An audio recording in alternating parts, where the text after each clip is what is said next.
Assalamualaikum dan salam Sarawakku sayang. Bersama saya Hafizah Munirah Mahrab. Berita utama, para kontraktor Bumi Putra dan bukan Bumi Putra di negeri ini disaran untuk mengaplikasikan penggunaan teknologi baru seiring dengan hasrat Kerajaan Sarawak. Premier Sarawak Datuk Patinggi Tan Sri Dr. Abang Abdul Rahman Zohari Tun Datuk Abang Openg berkata, penerapan teknologi terkini secara langsung dapat meningkatkan produktiviti dan daya saing. Kena teknologi ini berubah, cara kita pun berubah, terpaksa kita ubah. Dan Sarawak menggunakan teknologi yang terkini, termasuklah lumut ini.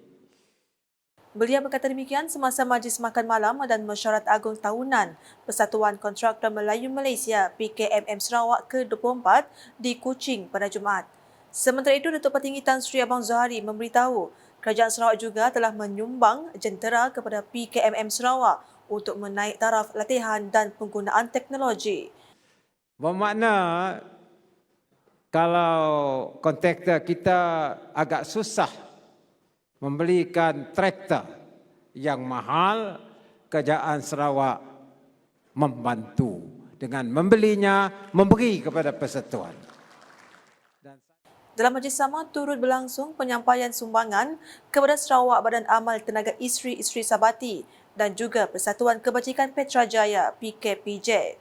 Hadir sama dalam majlis itu ialah Timbalan Perdana Menteri Datuk Seri Fadilah Yusof, Timbalan Premier Sarawak Datuk Amar Degres Ugah Embas, Setiausaha Kerajaan Sarawak Datuk Amar Muhammad Abu Bakar Marzuki serta tetamu jemputan lain. Berita seterusnya, Kerajaan Sarawak menerusi Jawatankuasa Penyelarasan Pembangunan Keusahawanan Negeri Sarawak SEDCC terus memperkasakan pembangunan ekonomi perusahaan mikro, kecil dan sederhana PMKS di negeri ini.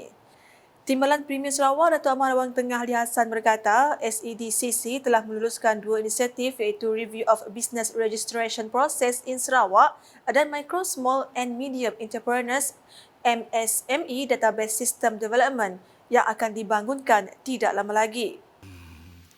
Jawatankuasa yang saya sebut yang telah bermesyuarat pada 7 Mac 2023. Kita telah pun memutuskan untuk melaksanakan inisiatif. Satu, review of business registration process in Sarawak. Dan micro, small and medium entrepreneurs database system development. Ini telah pun kita persetujui. Mudah-mudahan ianya akan dapat dilaksana dan ini akan memudahkan lagi untuk kita membantu perusahaan kecil dan sederhana. Beliau berkata demikian semasa berucap dalam Majlis Perasmian Program Minggu PMKS Zon Sarawak 2023 di Miri pada Jumaat. Beliau yang juga Menteri Perdagangan Antarabangsa, Industri dan Pelaburan Sarawak berkata, kementeriannya telah menyediakan kemudahan infrastruktur untuk usahawan tempatan bagi merancangkan lagi aktiviti perniagaan mereka di Miri. Katanya selain Taman Perindustrian Kuala Baram, kerajaan negeri telah meluluskan pelaksanaan projek-projek seperti Estet Perindustrian Marudi, Anjung Usahawan dan Estet Perindustrian Mini Long Lama, Anjung Usahawan Beraya serta Anjung Usahawan Simpang Begenu. Dalam majlis sama, beliau turut menyaksikan pertukaran memorandum persefahaman MOU di antara Perbadanan Ekonomi Digital Sarawak SDEC bersama Yayasan Peneraju Pendidikan Bumi Putra dan TikTok Pte Limited. Sementara itu, beliau juga telah menyerahkan geran Go Digital RM5 juta yang akan membantu sebanyak 500 usahawan seluruh Sarawak. Laporan berikutnya. Generasi baharu perlu menghargai kemerdekaan yang dikecapi hari ini dengan menghayati dan mengikati sejarah penjajahan negara ini. Menteri Kejaraya merangkap Ahli Parlimen KAPI Datuk Seri Alexander Natalinggi berkata, penjajahan semula tidak mustahil berlaku meskipun dalam bentuk lain seperti pemikiran dan teknologi jika generasi muda tidak mengingati sejarah. Tegasnya, setiap generasi harus tahu asal-usul kewujudan Malaysia dan Sarawak khasnya agar mereka menghargai kemerdekaan yang dinikmati hingga ke hari ini. Beliau berkata demikian semasa Majlis Makan Malam sambutan 60 tahun Sarawak Merdeka Sarawak Maju Makmur 1963-2023 peringkat bahagian Kapit di Dewan Suara Kapit pada Jumaat. Datuk Seri Alexander menambah KAPI telah mulai mengorak langkah sejak merdeka dan tidak lagi dianggap sebagai pulau setelah ia dapat dihubungi dengan jalan raya. Dalam hal ini, beliau bersyukur kerana suasana politik, hubungan kaum kehidupan rakyat di Sarawak berada dalam landasan yang amat baik.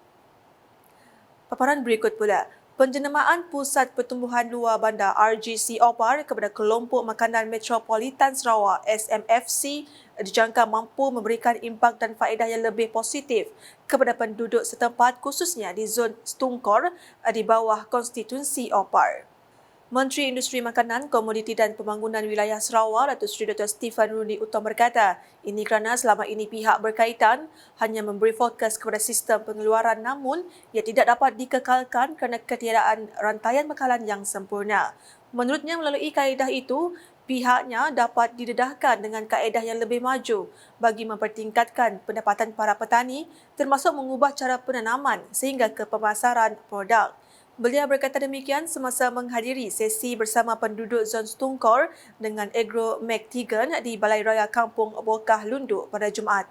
Datuk Seri Dr. Stephen Rundi menambah, kementeriannya memerlukan keseimbangan dalam keselamatan makanan dan juga dari sudut komersial.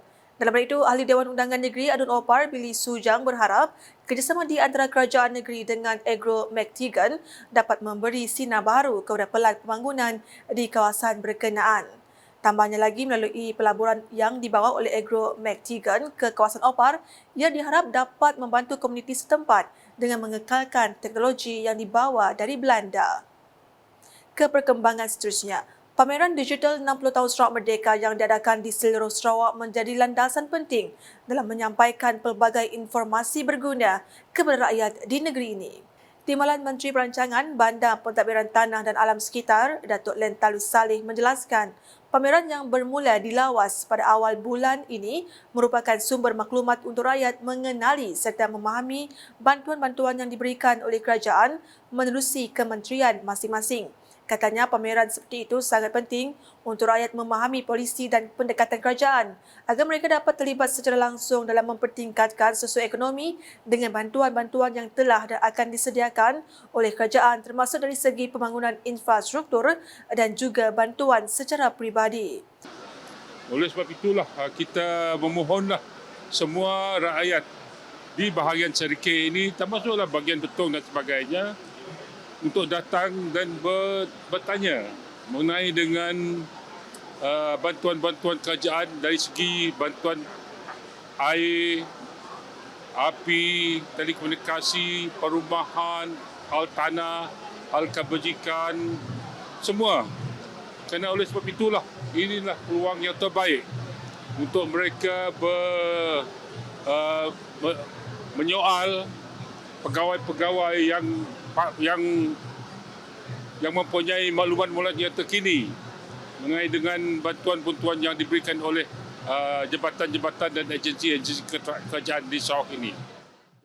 Beliau berkata demikian kepada pemberita selepas Majlis Pelancaran Pameran Digital sempena 60 tahun Sarawak Merdeka di Dewan Surah Sarikei pada Jumaat.